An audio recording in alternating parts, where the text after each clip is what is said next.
bénis-nous, bénis la nourriture que nous allons manger, et bénis cette journée. Salut Marie, comblée de grâce, le Seigneur est avec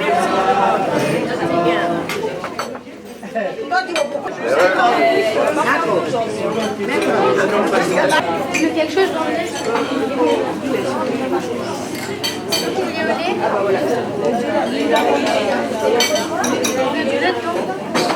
Ce que j'aime à Lourdes, il y a plusieurs choses. C'est surtout une ambiance particulière qui est difficile à décrire par des mots. En fait, c'est une fraternité, c'est quelque chose de totalement inédit, quelque chose qui est... On se sent portés par les gens qui nous entourent et qui s'occupent de nous et par l'atmosphère du sanctuaire. Il y a quelque chose de totalement particulier qui est très difficile à décrire par des mots.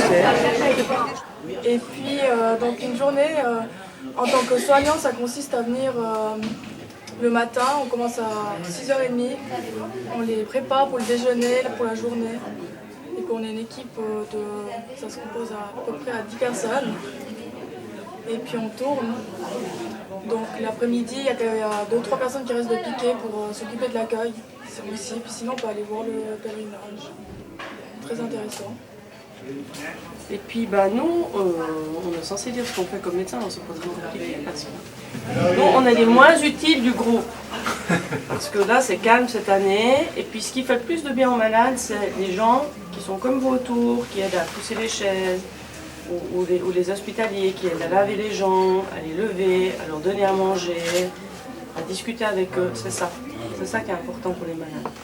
Puis nous, on est là pour sécuriser le tout, puis pour dire mais oui, c'est juste ce que vous faites, ou bien de temps en temps, comme quand il y a Bernard qui fait une crise d'épilepsie, alors on s'en occupe, ou si quelqu'un a mal au dos, on s'en occupe, des choses comme ça.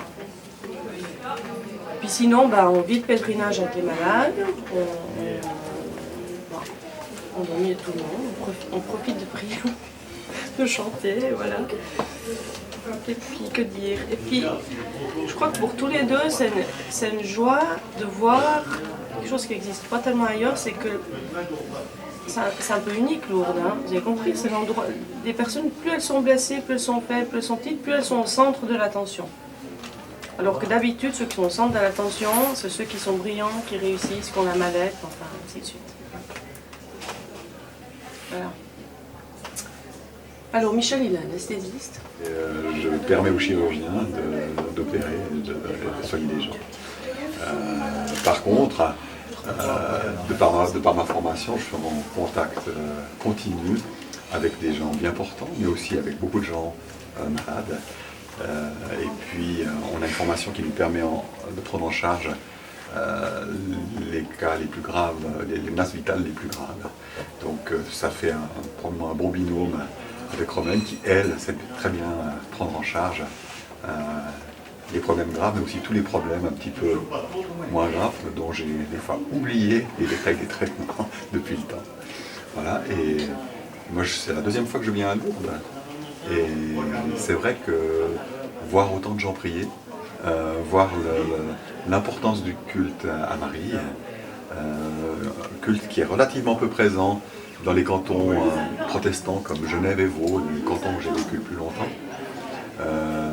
Même les catholiques vaudois ne prient pas Marie comme des Valaisans, des Fribourgeois. Donc voir cette présence du culte de Marie, c'est aussi la présence du féminin dans la religion et dans la spiritualité. Ça me touche beaucoup. Pour moi, c'est un plaisir de vivre. J'espère que pour vous, c'en est un, et qu'il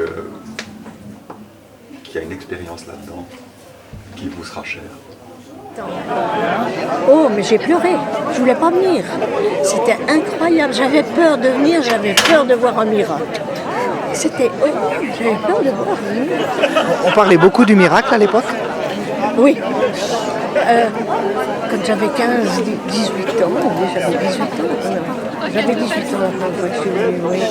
Et ça m'avait beaucoup impressionné, ces histoires de miracles. Bon, on a toujours été bons pratiquants, disons, mais ça, c'est quelque chose qui était incroyable pour moi.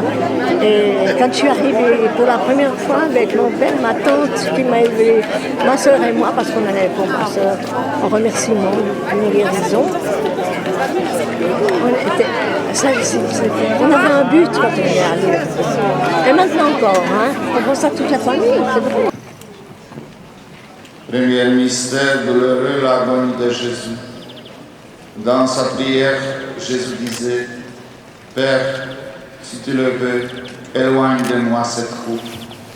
Cependant, que soit faite non pas ma volonté, mais la tienne. » Prions pour toutes les personnes qui connaissent l'angoisse et pour celles qui sont aux portes de la mort.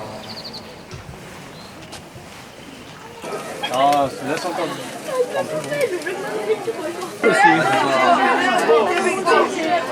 Avec grand plaisir.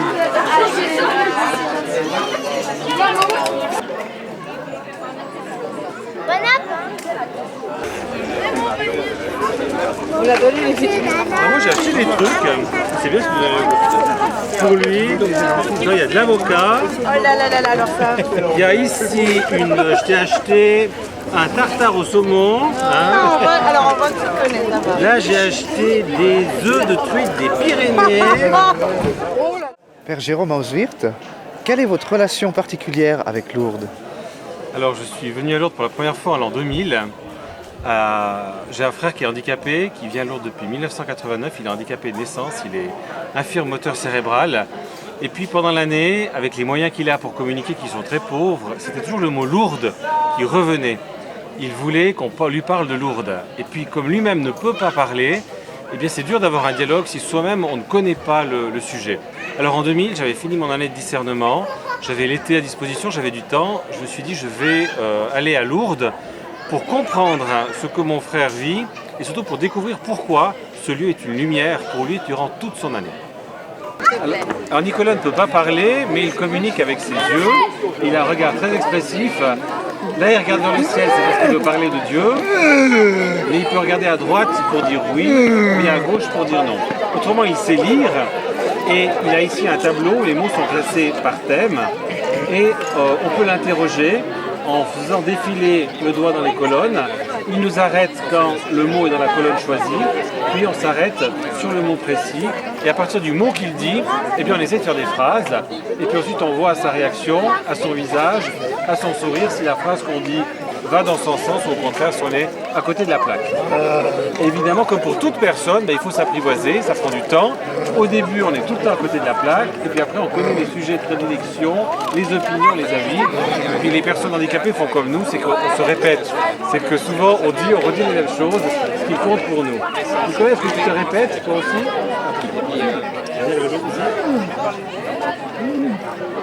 Alors il dit pardon, tu es désolé de te répéter, mais t'en fais pas, c'est pas grave. Nous on se répète aussi. Moi je leur dis très souvent les choses qui comptent pour moi. C'est pas du sirop, hein, mais dis-toi, c'est pas du sirop. Santé. Quand Nicolas est parti à Lourdes en 1989, moi j'espérais au miracle pour lui. Quand j'y suis allé en 2000, j'espérais pouvoir le comprendre et dialoguer avec lui sur ce Lourdes pendant l'année. Maintenant j'y viens depuis 15 ans.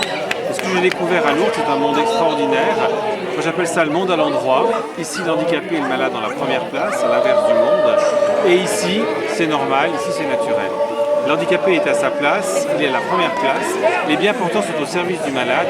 Ça c'est ma découverte de Lourdes et c'est ce qui fait de Lourdes mon ciel sur la terre.